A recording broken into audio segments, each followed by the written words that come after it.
Ça va aller. Lourdes est à plus de 6000 km et pourtant ici aussi on croit aux guérisons miraculeuses. La réputation de Seydou Bikenga n'est plus à faire. Depuis 36 ans, il pratique une médecine traditionnelle et a déjà soigné des milliers de malades, tous frappés de maux incurables, handicap, malformation, folie, stérilité, surdité, mutisme. Rien ne lui fait peur ou ne lui résiste.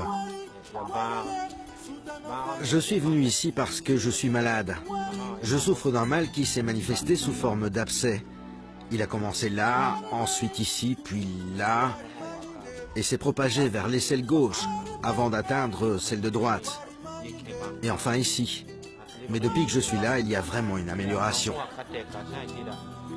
Chaque vendredi, c'est le même rituel. La foule afflue dans ce petit village à une quarantaine de kilomètres de Ouagadougou.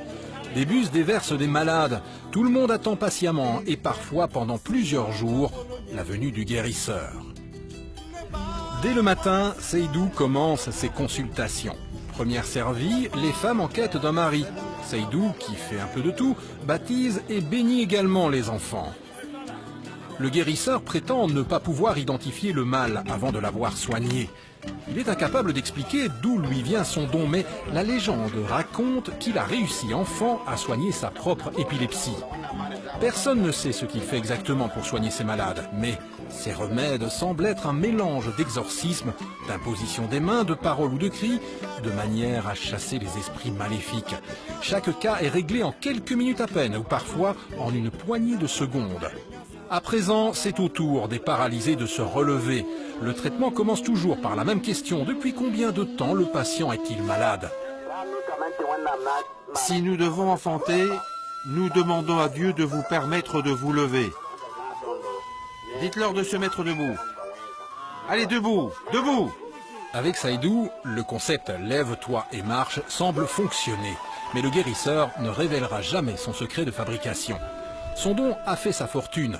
Mais l'argent qu'il reçoit pour ses services, il l'investit en grande partie dans le développement de son village. On lui doit la fabrication d'un dispensaire, de 2 barrages, de routes, de forages, de mosquées, d'une radio et d'une chapelle.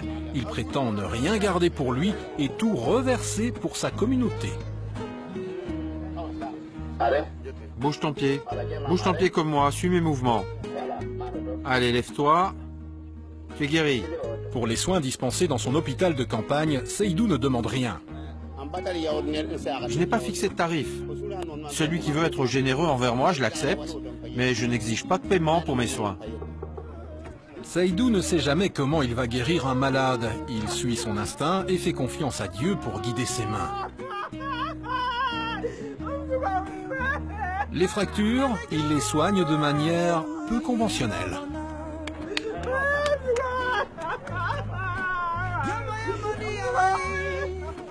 Moi, j'invoque juste Dieu. Je ne sais pas écrire, donc il me serait impossible de prescrire une quelconque ordonnance. Inlassablement, Seydou soigne ses patients venus par-delà les frontières jusqu'au bout de la nuit et n'hésite pas à grimper sur leurs épaules pour les remettre sur pied.